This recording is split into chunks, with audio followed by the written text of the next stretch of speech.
این نیست بخش چیزی که مثلا پروژه شما تکمیل میکنید دیگه بخشایی که ویژوالایزیشن از سایه بیرونش که شما میتونید که نظر بمون تجاربی که دارید نیست شما ترتیب کنید. در این قسمت نیست اگر شما بیاین در پلان این قسمت شما هاوس بود نیست. داوز نیست اگر شما بیاین نیست این اگر بیاین نیست این قسمت هاوس کسی نیست خالی است نیست متوجه هستید؟ آب نداره نیست. اگر شما بخواید که آب بده شما میتونید شما بیاین نیست در این قسمت بالای دیزاین میتونید یا مش بگیری یا سلاب مشکل نداره نیست. فرض کنید سلاب میگیری سلاب این نیست از این کنید میگیری تا میگیری انتخاب کنید که تلویزیون جای شده دیگه میبینی که چه قرار است. اگر از اینجا ترتیب کنید اگر نه شد سکشن میگیری از این چیزا دیگه در سایت که بود اینجا سر شفت میگیری که به می استقامت پایین بیاد که پایین آمده است دیگه کابین قسمت اینجا پایین کلیک میکنید بعد جیسے داری اسکرین کلیک میکنید رایت کلیک کلیک قسمت باشه میگید سلاب سلیکشن ستینگ به این قسمت جیسے در بخش متریال جیسے کل یک چیز میگیری میید این قسمت جیسے واتر در واتر جیسے شما دو رقم واتر دارید یکی واتر پاند رو که آدم است یکی واتر ویوی است. اگر بخواید که مقدار باشه شما جیسے بس واتر ویوی انتخاب میکنید اوکی میکنید وقتی که اوکی کنید جیسے اینا لو وقتی که شما یک رندر کنید باز به شکل یک امواج برکنید چون جیسے رندرینگ کا وقت مورد زیاد میگیره من قبل از قبل جیسے پروژه رو براتون رندر کردیم به واسطه شما میبینید که مجرد که ما می کلام مشخصات ریکالکولیشن معرفی کردیم وقتی شما اینو که رندر کنید به این شکل جیسے آب براتون میشه که به این ترتیب جیسے شما میتونید که تمام بخش‌ها جیسے شما تنظیم کنید. حالا از بعد جیسے وقتی که کارا رو تنظیم کردین شما فرض مثال جیسے بخش لایتینگ شما کار داریم مثلا میخواهید لایتینگ کنید مثلا در بخش پروژه خب تا این طریقه لایتینگ جیسے بیاید شما در بخش تریدینگ جیسے لایتینگ کنید از اینکه در 2D شما کار کنید در 2D بازی که چقدر الیویشن میگیره و چقدر فاصله بگیره چقدر یا با کمک براتون خاصکن میباشه از این خب تا دیگه پس جیسے که شما راستن از بخش 3D استفاده کنید. دیگه قسمت جیسے شما که در داکومنت بین در داکومنت این جیسے در کریت ایمیجینگ و رندر سکرین دیگه قسمت که بین جیسے دیگه قسمت این خود بخشی قبلی جیسے تا اندازه ما کار کنیم بخش ستینگش کسی جیسے بخش رندر انجینش کس بس این رقم است یا شکل اسکیج است که معمولا استفاده نمیشه و بخش انترنل و سنید رندر بای مکس سنید رندر بای مکس جیسے یک سافیر جدای است که تجی اتک شده که اگر روزی شما رندر کنید نچرالیست یا حالت طبیعی زیادتر میباشه یا نزدیک با واقعیت نشان مکان میده و اگر رندر خود انترنل شما بگیرید باز کیفیتش که پایین‌تر میشه و در غیر از این جیسے در بخش رندر ستینگ کسی جیسے دیگه قسمت شما میتونید که می کوالیتی خود عکس رندرینگ کوالیتی که با کدام کوالیتی باید براتون رندر کنه و با این ترتیب جیسے شید کوالیتی با کدام کوالیتی میسایه ها رو براتون در رندرینگ براتون نشان میده به هر اندازه که شما جیسے کیفیت را بالا بگیرید با اون اندازه جیسے کیفیت بالا لیکن وقت زیاد خورده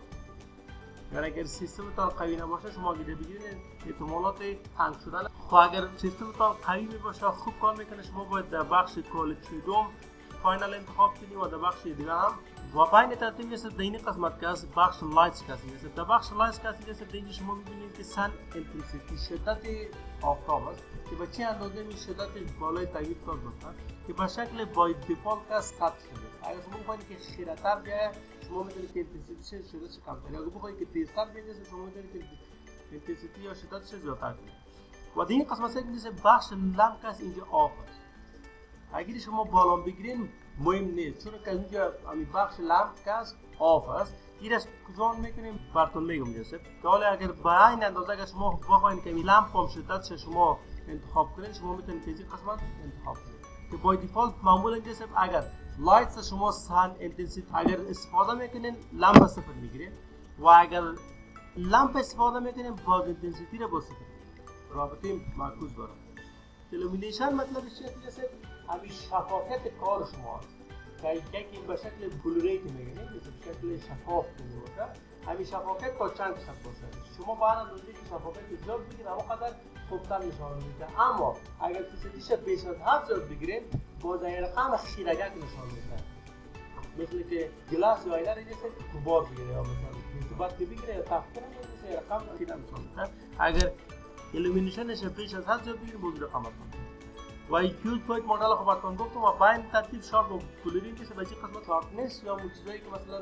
یک سرفیس براتون به چی اندازه براتون نشان میده. این معمولا اگر شما 200 بگیرین براتون خوب رندرینگ میکنه. این باز نظر به ذوق شماست و نظر به حالت سرفیس است که آیا سرفیس شما یک رنگ است یا دانه‌دار است. اگر دانه‌دار باشه خوب با شارپنس تجزیه باشه خوبتر است. اگر سرفیس تان هموار باشه اگر پولری بگیرین براتون باز خوبتر است. با این ترتیب اینجاست دیگه قسمت اگر شما بیاین در بخش انوایرمنت اینجاست شما سه رقم دارید. یک شکل نن اگر بگیریم بک‌گراند براتون نمی‌دازه سر براتون چی نشون میده بک‌گراند سفید نشون میده و خود مدل کن علاوه براتون رندرینگ میده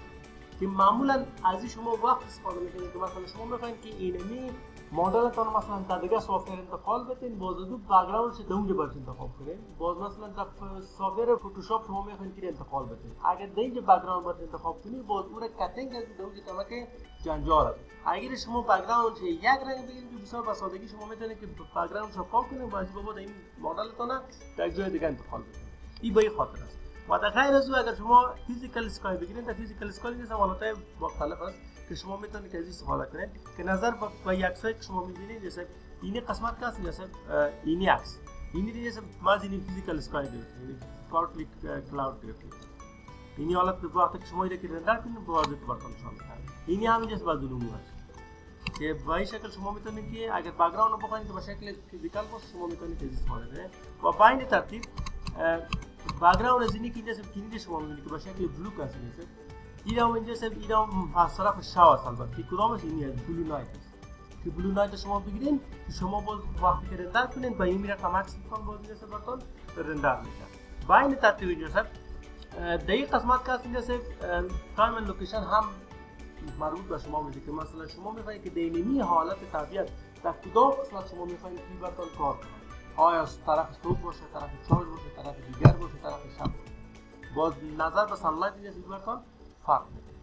و این ترتیب است تایم اند دیت مثلا تایم اند دیت در کدام تاریخ است و در کدام چیز است با اساس اون وقت اینجا چی میکنه رندر میکنه اگر شما HDR اسکای بگیرین این باز در بک‌گراند براتون عکس میگیره با این شکل نیست این عکس را که ما رندر کردیم این از HDR اسکای که بک‌گراند میگیره به شکل چی است بک‌گراند شکل دیگه مثلا فیزیکال اسکای نیست که وقتی که شما انتخاب کنید دیگه قسمت HDR اسکای میشه دیگه قسمت بالای کلیک میکنین دیگه مو چیزایی که بک‌گراندای کاس میشه دیگه براتون نشون میده شما میتونید که از این بک‌گراند ها استفاده کنید اگه اینجا قدم میگیریم مثلا این شکلی که بعد ما که استفاده کردیم مثل از این استفاده کنیم سانسز که شما استفاده کنید باز این اوکی میگیریم باز این قسمت اسکای انتیتی که شما هم میتونید که انتخاب کنید که شدت دیگه کدام آن که شفافیت و اسکای پوزیشن اگر بخواید که این اسکای تحت یک پوزیشن براتون دوران بکنه به این شکل مثلا اصل اشت کروی رقم یا بایزی ناقص یا کروی ناقص است باز شما بخواید که دوران بکنید با شما میتونید مثلا در کدام قسمت در کدام زاویه بتونید کار کنید با این ترتیب اینجا سب در بک‌گراند اگر شما بین در بک‌گراند شما اینجا سب اگر شما خواسته باشید که مثلا تنها یک رنگ مشخص انتخاب کنید یا مثلا تنها یک ایمیج بگیرید شما میتونید که دیگه قسمت دیگه اینجا سب اینجا باش انتخاب بگیرید یک رنگ مشخص انتخاب بگیرید باز در بک‌گراند براتون اون بک‌گراند اون رنگ براتون نشان میده و اگر دیگه قسمت شما بین در سایز که اگر بین شما اینجا شما میتونید که می کیفیتی عکس تون انتخاب کنید که با کدام پکسل با کدام ریزولوشن باشه اگر شما دیگه قسمت اگر میلیمتر بگیرید شما میتونید که ریزولوشنش از این انتخاب کنید اگر با پکسل بگیرید شما راستن با پکسل بشویید که چند در چند کوالیتی باشه که به هر اندازه که کوالیتیش بالا بگیرید به اون اندازه کیفیت ازی بالا میره که تا روز قبلی است ما تا 70 تا 80 میرسید ما رندر کنیم این نظر به است که شما از این پروژه در کدام قسمت با کدام شکل استفاده کنید و اگر اینجا سے برای که اپلای رندر سیف فریم مطلب اینجا سے چیست که اگر شما بخواید که تمام این مساحه مدلینگ ایریاتون مدل بگیرین یا پیکچر بگیرین یا رندر کنین خود را آف میکنین اگر بخواید که یک فریم مشخص بگیرین با شما چی انتخاب بگیرین اپلای رندر سیف فریم با این ترتیب را وقتی که خلاص کردین بالای نی اگر قبل میخواید که یک پرویش سعی کنید بالای کلیک میکنید اگر بخواید که راستن بر رندر کنید بالای کلیک میکنید و بعد از شما میتونید که رندر کنید